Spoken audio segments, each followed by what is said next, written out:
Dave Chappelle just called out Republicans for, in his words, weaponizing his transgender jokes. And that's just one of the things that's blown up today with this whole new NPR interview he did. Let's start with his trans jokes controversy, which was sparked by his Netflix special The Closer, though definitely not limited to that. And in the special, among other things, he referenced J.K. Rowling, saying gender is a fact, and then added himself, I'm Team TERF, I agree, gender is a fact. With that and other parts resulting in Netflix employees actually holding a walkout and protest, and the backlash was huge. But it became one of the defining moments of the culture war around comedy and transgender rights, with it then also being something Dave returned to in other specials in other places. But in this NPR interview, you had Dave saying the whole thing was just blown out of proportion. So much of that was a media phenomenon. What was happening in actual life versus how the media was reporting on my show.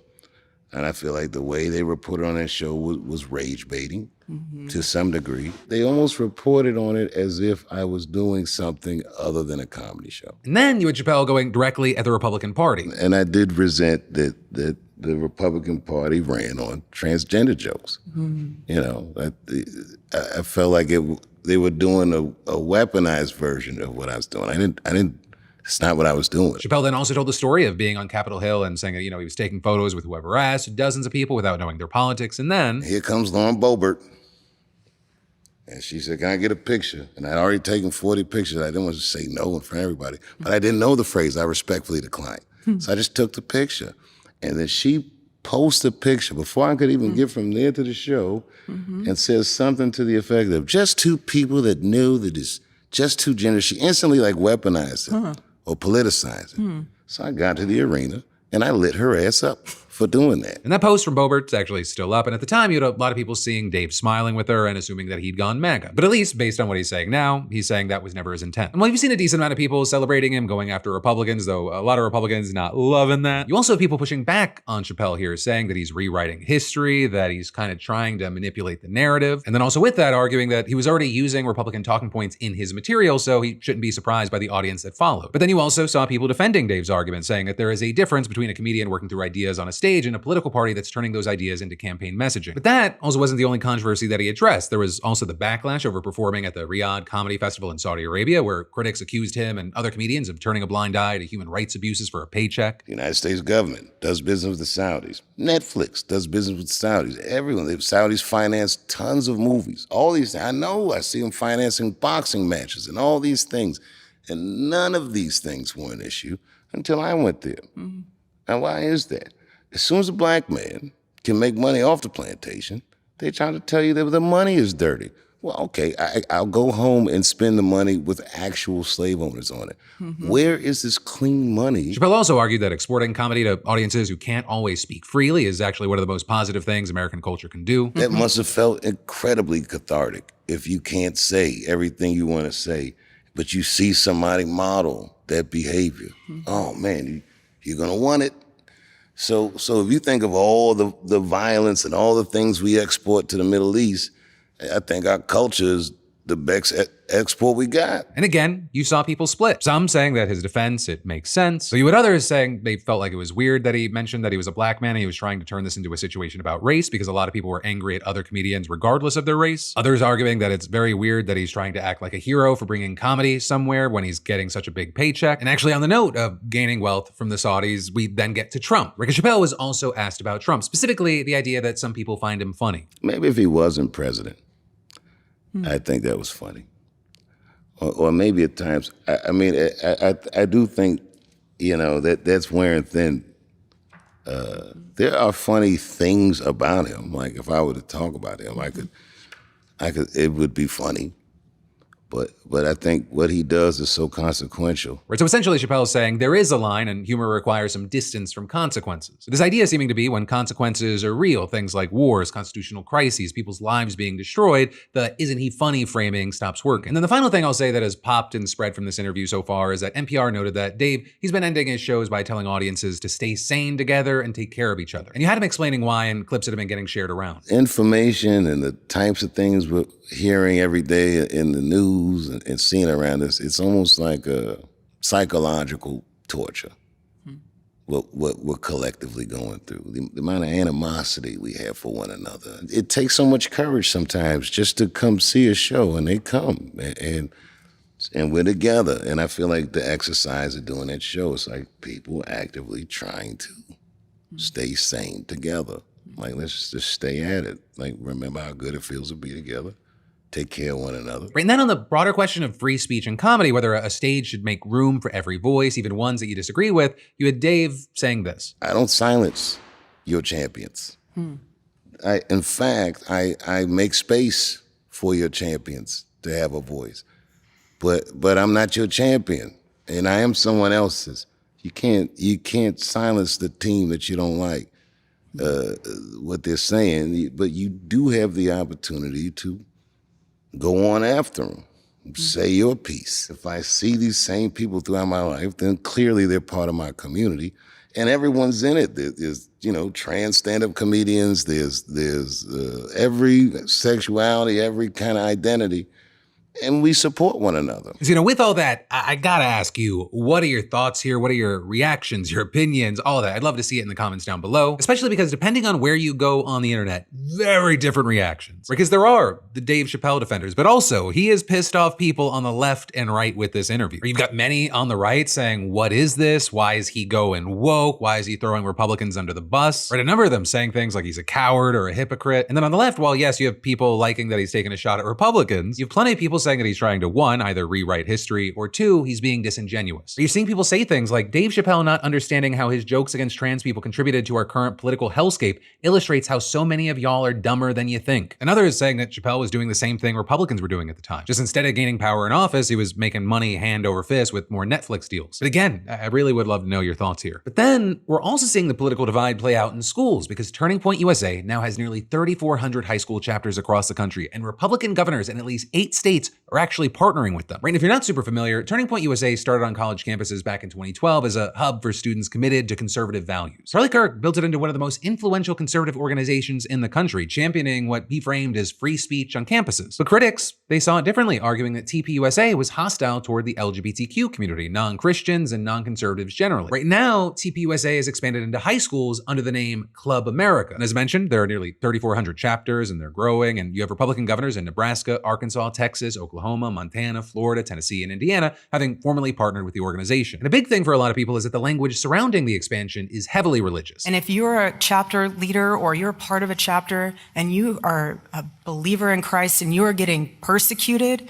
for your faith and your values, you are being persecuted because you believe in Jesus Christ. Don't let anyone disenfranchise you because you're a young man, especially a young white male man. God has created you for a purpose and a reason far greater than you and I will ever know on this side of heaven. And these partnerships would take this from, a student club issue to a constitutional one. Governors like Sarah Huckabee Sanders, they're not just allowing these chapters to form, they are actively endorsing them. It's the exact type of civic engagement that we want to see at schools across our state.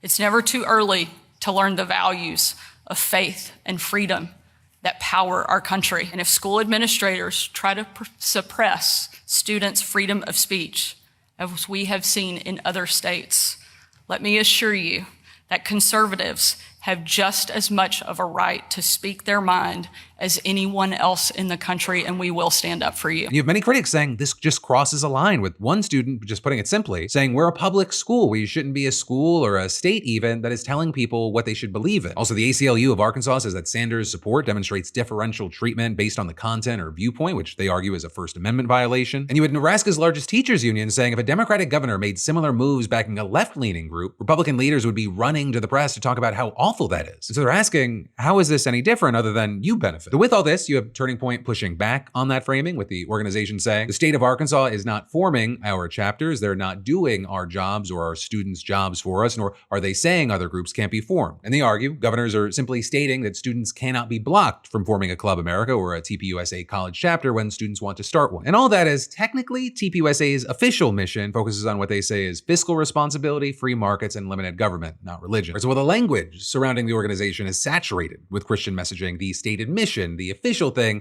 is secular enough to make the legal case complicated. And then also, there's another aspect at play. Some Club America students say that they have faced genuine hostility. We faced opposition from teachers and students. They organized online and at school, trying to cancel the club, tearing down our posters, disrupting meetings, pressuring people to quit. Adults in the community amplified this position online. Ultimately, the police needed to become involved for my safety. And yesterday it was reported that Erica Kirk dropped out of a UGA event with JD Vance due to safety threats. Though also with that, you had some people skeptical or pushing back. Some saying that if there was a threat and the venue wasn't safe and so Erica Kirk didn't show up, then why would it be safe enough for the vice president? And well, of course, I'd love to know your thoughts there, or really with the rest of the story once we're done.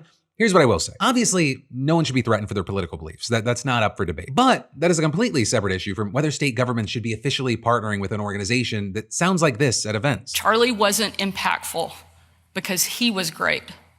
He was impactful because God is. And Charlie allowed him to use him and work through him.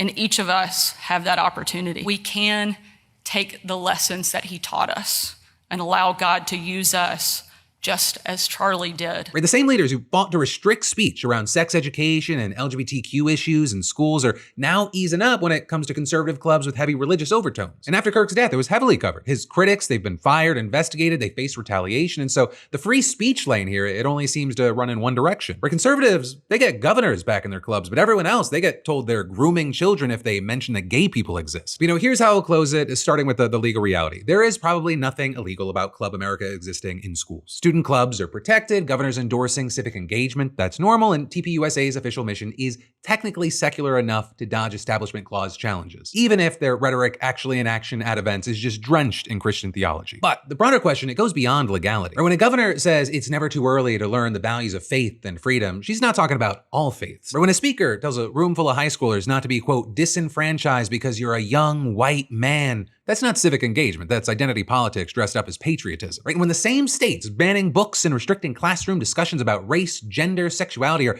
actively partnering with a group whose event feature speakers say you are being persecuted because you believe in Jesus Christ, the inconsistency is not subtle. Free speech is free speech, or at least it's supposed to be. And Club America has every right to exist, but the party that spent years screaming about indoctrination in schools is now partnering with an organization that opens its events with Christian theology, tells white boys, hey, you're being persecuted, you're a victim, and has the explicit backing of 8 Republican governors. So for me, the question isn't whether it's legal. The question is whether anyone on that side of the aisle would actually tolerate it for a second if the shoe were on the other foot. Because you and I, we already know the answer to that. But then also, as we're talking about what our representatives are doing, we should talk about how in Congress, lawmakers are trying to oust even more representatives after pressuring Eric Swalwell and Tony Gonzalez to resign earlier this week. Because it looks like they're going for yet another 2-for-1. One Republican, one Democrat. First up, you've got the Ethics Committee investigation into Republican Cory Mills of Florida, covering a staggering range of allegations, with that including sexual misconduct accusations that stem from 2 separate instances. Last year, DC police investigated Mills for misdemeanor assault after his girlfriend accused him of attacking her in his home, though she later recanted. And then in October, a Florida judge issued a restraining order after a different ex-girlfriend accused Mills of revenge porn, threatening to leak nude photos and to try to harm her future partners after she ended the relationship. But also the misconduct allegations are just the beginning, where the Office of Congressional Ethics found what they said was substantial reason to believe Mills misrepresented information on his financial disclosures,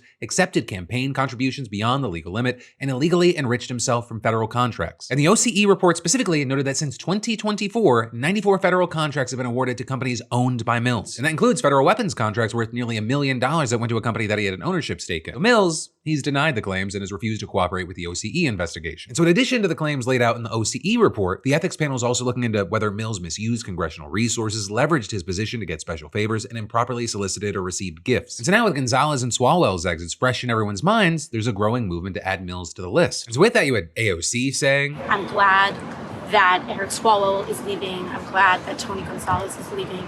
Frankly, I think Cory Mills should probably be on that list as well. And it's not just Democrats supporting this move. You had Lauren Boebert, for example, telling reporters, we're going to see what's going on. I mean, there was an ethics investigation. I mean, obviously, Republicans have been covering to, I don't know, protect people from I don't know what.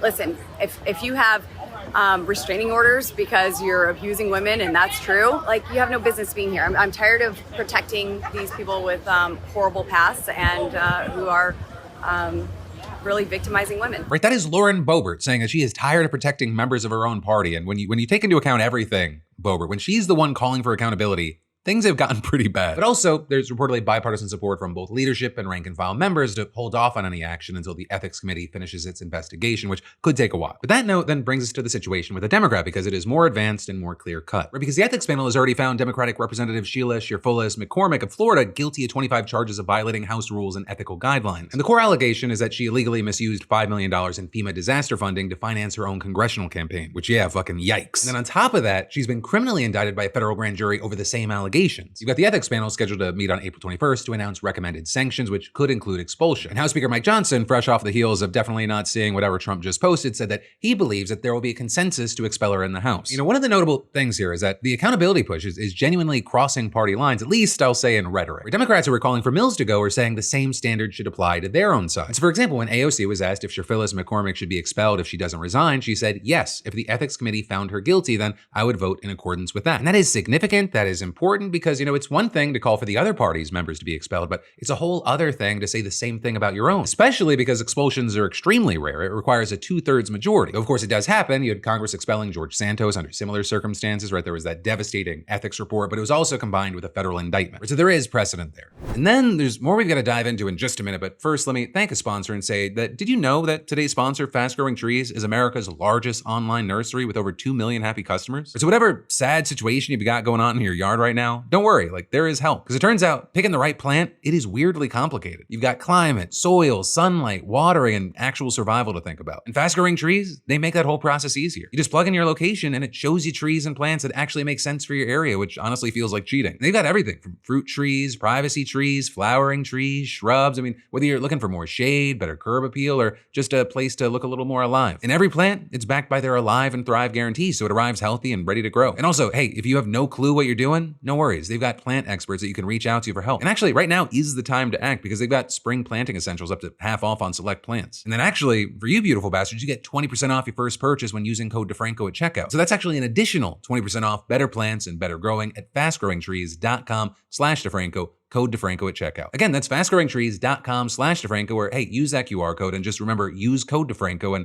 now's the perfect time to plant. But then, diving right back into the news, Trump is once again claiming that the war is almost over in Iran, but he's also sending thousands more troops to the Middle East. And as his blockade takes effect in the Strait of Hormuz, Iran's threatening retaliation that could send energy prices spiraling even further, netting oil companies billions more on top of the profits that have already been staggering, according to a new analysis. Right, but let's start with the latest deployment of American service members to the region, because that number is reportedly around 10,000, with that including 6,000 troops aboard the USS George H.W. Bush, which along with several warships escorting the carrier are expected to arrive as a 2-week ceasefire set to expire on April 22nd. And then another 4,200 Marines are expected to arrive near the end of the month. And so that would bring the total number of troops in the region to around 60,000, while the total number of aircraft carriers deployed would be 3, each with dozens of fighter jets accompanied by several warships. And this continued buildup of American military forces in the region, it's meant to ramp up the pressure on Iran to agree to the White House's terms for a peace deal. But, for that to work, of course, Iran has to actually believe that the US would consider putting those troops to use. And while the Trump administration, they're reportedly considering the possibility of additional strikes or ground operations if the current ceasefire doesn't hold and a deal isn't reached. Now, when it comes to ground operations, as we've talked about, the administration's discussed everything from going after Iran's uranium to seizing Karg Island to landing Marines on other key islands and coastal areas in order to reclaim the strait. And having a greater presence in the region would also give the military more flexibility. And with that, you had a retired Navy admiral who's now dean at the Center for Maritime Strategy telling the Washington Post, the more tools you have got in your kit, the more diversity of options that you have, with him then calling the new forces arriving a reserve capacity in the event that things go south. You've also had the White House Press Secretary Caroline Leavitt saying in a statement that Trump has wisely kept all options on the table in the event that the Iranians will not forego their nuclear ambitions and make a deal that is acceptable to the United States. But with that, Iran has long said that it has no intention of building a nuclear weapon. In fact, the country's previous supreme leader issued what's known as a fatwa against building one, and American intelligence assessments have consistently said that before the war began, Iran had been undecided over whether to pursue one. That is, unless its enrichment sites were attacked or its supreme leader was killed. But also, despite the fact that the US and Israel have now crossed both of those lines, the country's current leaders still seem willing at least to say that they won't build a bomb. They just say that they don't want to give up their civilian nuclear program, which they've used in the past to enrich uranium to levels beyond what it's needed for any civilian purpose. But in any case,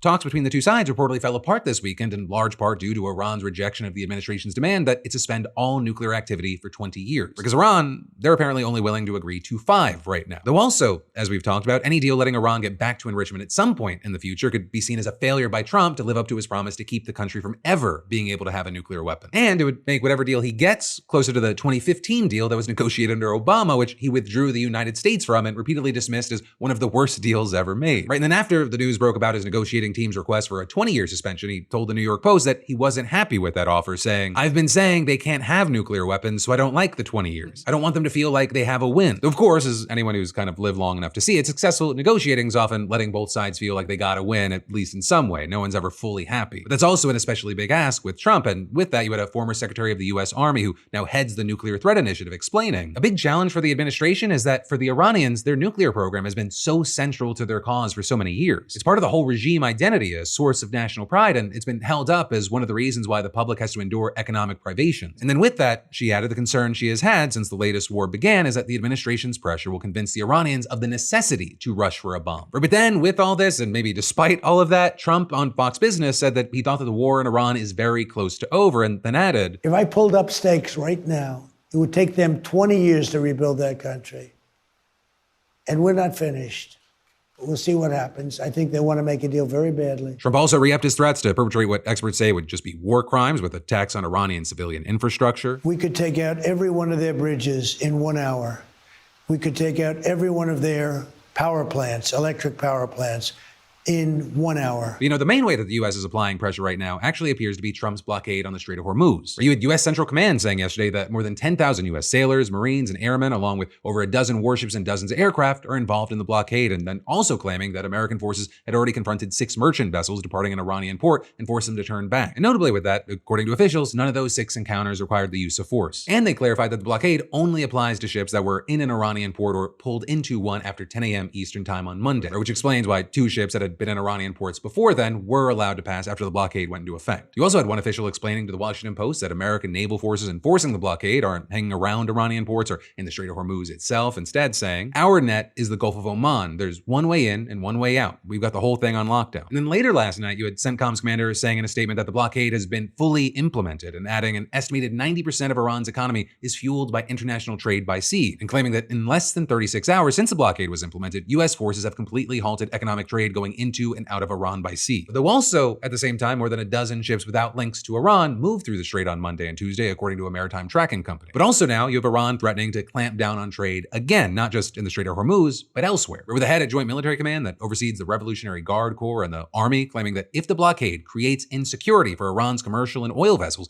they will consider it a prelude to violating the ceasefire, and adding, Iran's powerful armed forces will not allow any exports or imports to continue in the Persian Gulf, the Sea of Oman, and the Red Sea. And while that sounds so alarming to most people, there are also some who are rubbing their hands together and licking their lips. I'm talking about the people who make money when oil prices go up. And I especially wanted to hit on that because of a new analysis from The Guardian that's really put into perspective just how much money we're talking about. Reportedly, the world's top 100 oil and gas companies banked more than $30 million every hour in unearned profit in the first month of the US-Israeli war in Iran. And if the price for a barrel of oil continues to average around $100, they will collectively make an extra $234 billion by the end of the year. And those profits, they come as ordinary people are paying more and more just to fill up their tanks and power their homes. And in fact, all of this, it's led to dozens of countries cutting fuel taxes to help struggling consumers, meaning that these governments are also now raising less money for public services. And this has actually led to the finance ministers of Germany, Spain, Italy, Portugal, and Austria to ask the European Commission to implement a new windfall tax on energy profits, writing in a joint letter. It would make it possible to finance temporary relief, especially for consumers, and curb rising inflation without placing additional burdens on public budgets and adding. It would also send a clear message that those who profit from the consequences of the war must do their part to ease the burden on the general public. Though also with this, you have others arguing that everything that we're seeing right now, it's clear evidence of the need to move away from oil and gas and to invest in renewables. Or you had the head of investigations at Global Witness, which was involved in the analysis, saying, moments of global crisis continue to translate into bumper profits for oil majors while ordinary people pay the price. Until governments kick their fossil fuel addiction, all of our spending power will be held hostage to the whims of strongmen. And actually on the subject of strongmen, I'll point out one in particular, Vladimir Putin. Right? Because among the companies that may make the most money out of all this, 3 are from Russia. And they reportedly stand to make an estimated $23.9 billion in Iran-related war profits by the end of the year. And that's as Russia already earned $840 million a day from oil exports in March. That's 50% more than in February. But then, to get back to the US war with Iran, there are reports of progress in talks between the two sides, which are currently being facilitated by Pakistani, Egyptian, and Turkish mediators. And you had one US official telling Axios that Trump's negotiating team continued making calls and exchanging draft proposals with Iranians and mediators yesterday. And you had another claiming, we want to make a deal, and parts of their government want to make a deal, now the trick is to get the whole of government over there to make the deal. And with that, a new round of direct in-person talks are expected to take place at some point before the ceasefire expires, but it's not yet clear exactly when. And these talks would likely only land some kind of framework agreement at best, which would then require an extension of the ceasefire so a more long-lasting deal could be made. And then also, speaking of ceasefires, we're now surprisingly seeing reports that Israel is considering a short-term ceasefire in Lebanon, or with the country's high-level security cabinet reportedly set to discuss the possibility when it meets tonight. And this, of course, is coming after the two sides met for historic talks in Washington, D.C. yesterday. And so for now, we're gonna have to wait to see if anything comes from either of these separate but connected negotiations. And then there's more that we've got to dive into in just a minute, but first let me thank a sponsor and say, I get asked a lot about ZBiotics pre-alcohol and if it actually works, and yeah, it really does. Because I love using today's sponsor, ZBiotics Pre-Alcohol Probiotic, because it genuinely helps with those rough next mornings. This isn't one of those, drink more water and manifest wellness type fixes. ZBiotics Pre-Alcohol is the world's first genetically engineered probiotic designed by PhD scientists to save you after a crazy night out. It was literally made by scientists to tackle rough mornings after drinking. And here's how it works. When you drink, alcohol gets converted into a toxic byproduct in the gut. And it's a buildup of that byproduct, not just dehydration, that's to blame for rough days after drinking. Pre-alcohol produces an enzyme to break that byproduct down. So just remember to make pre-alcohol your first drink of the night, drink responsibly, and you'll feel your best tomorrow. I use it anytime drinks are involved because, who wants to feel bad the next day? And with April basically being one long excuse to be outside, baseball games, festivals, backyard hangs,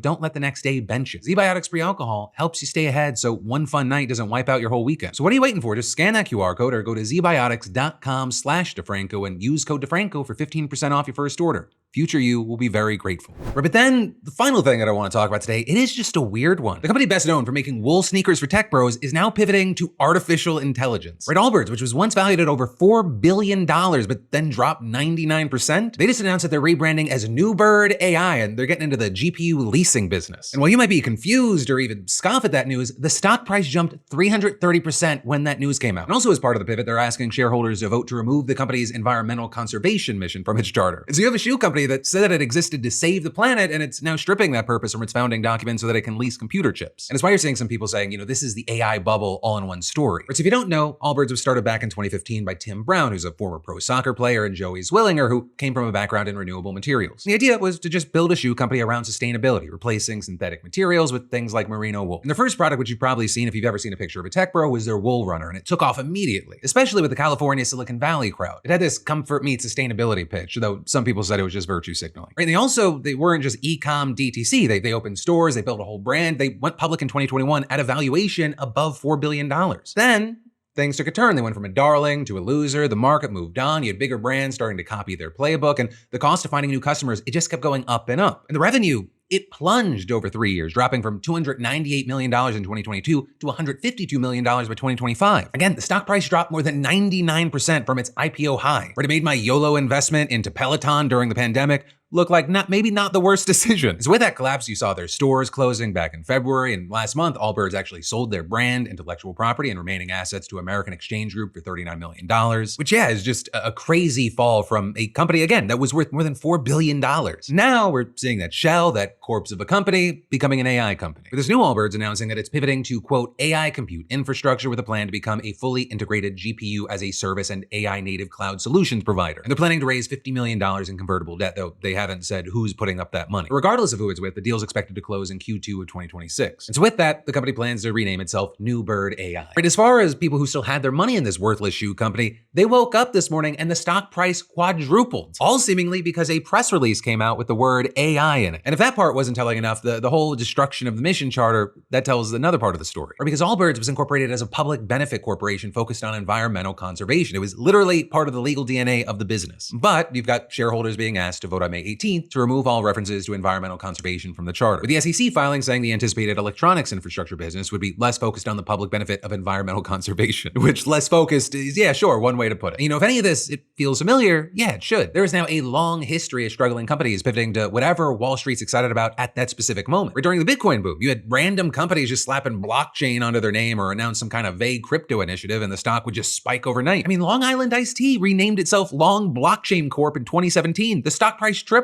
And so now we're seeing this Allbirds parallel. It's doing the same thing with AI. A company with no experience in computing infrastructure, no existing hardware, no technical team that's been at least disclosed, and no track record in the space. They're telling investors, hey, we're going into one of the most capital-intensive, technically complex industries on the planet. And the stock price jumped 330% because people in the market heard what they wanted to hear. So ultimately, I wanted to talk about this because this isn't a story about shoes or really even about AI. It is a story about what happens when a market gets just so overheated over whatever the buzzword is, with it right now being AI. A publicly traded company, albeit pretty much a dead publicly traded company, essentially just got body snatched. But also, don't get it twisted, it could work. $50 million in funding, it sounds like a lot until you consider that that specific market is huge. NVIDIA has a market cap approaching $5 trillion. And their plan, which is essentially to buy hardware and rent it out, that actually, it might work because GPU demand, it is real in the market for compute leasing. It is growing. But it's also wild that the vehicle that they're using to do this is essentially what it was 100% against. But for now, that is where we are. And in the meantime, I'd love to know your thoughts, opinions, reactions, and actually whether it's to this or anything else in today's show that stood out to you. But that, my friends, you beautiful bastards, is the end of your Wednesday Philip DeFranco show. Though it is not the end of the fun. Let's be honest though, today's show none of these shows are ever fun. They're informative. But also, if you want something informative and cathartic, but also fun, you should definitely check out today's brand new episode of Crashing Out that dropped. And if you've never watched the podcast, just give the first 90 seconds of today's show a swing. I'm not gonna even give you a trailer at the end of today's show. You just need to experience it. So click or tap, I got links in the description as well. But no matter what you do, thank you for watching. I love yo faces, and I'll see you right back here tomorrow.